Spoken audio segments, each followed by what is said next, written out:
ఝాన్సీ సమీపంలోని బుందేల్ఖండ్ ప్రాంతంలో ఉన్న కేదారేశ్వర ఆలయం చరిత్ర, పురాణ విశ్వాసం, రహస్యాలతో భక్తులను ఆకట్టుకుంటోంది. శతాబ్దాలుగా చరిత్ర కలిగిన ఈ పురాతన ఆలయం చందేల రాజుల కాలం నాటి శిల్పకళకు అద్భుతమైన నిదర్శనంగా నిలుస్తుందని చెబుతారు. కానీ ఈ ఆలయాన్ని ప్రత్యేకంగా నిలబెట్టేది కేవలం దాని పురాతన నిర్మాణం కాదు.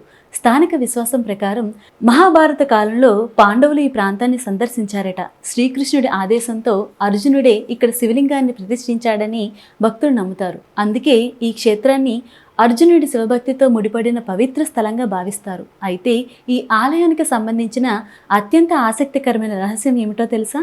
స్థానికంగా ప్రచారంలో ఉన్న కథనం ప్రకారం రాత్రివేళ ఆలయం తలుపులు మూసివేసిన తర్వాత ఎవరు లోపలికి వెళ్లరు. కానీ తెల్లవారుజామున తలుపులు తెరిచినప్పుడు శివలింగానికి పూజ జరిగిన ఆనవాళ్లు కనిపిస్తాయని భక్తులు చెబుతారు.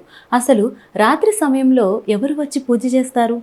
ఇది నిజంగా దైవిక శక్తి ప్రభావమా, లేక తరతరాలుగా వస్తున్న ఒక స్థానిక విశ్వాసమా?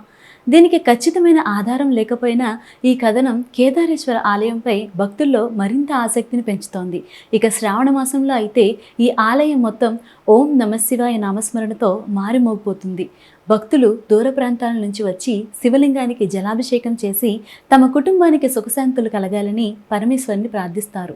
ఒకవైపు చందేల కాలం నాటి శిల్పకళ, మరోవైపు అర్జునుడితో ముడిపడిన పురాణ విశ్వాసం, ఇంకోవైపు తెల్లవారుజామున జరిగే రహస్య పూజా కథనం.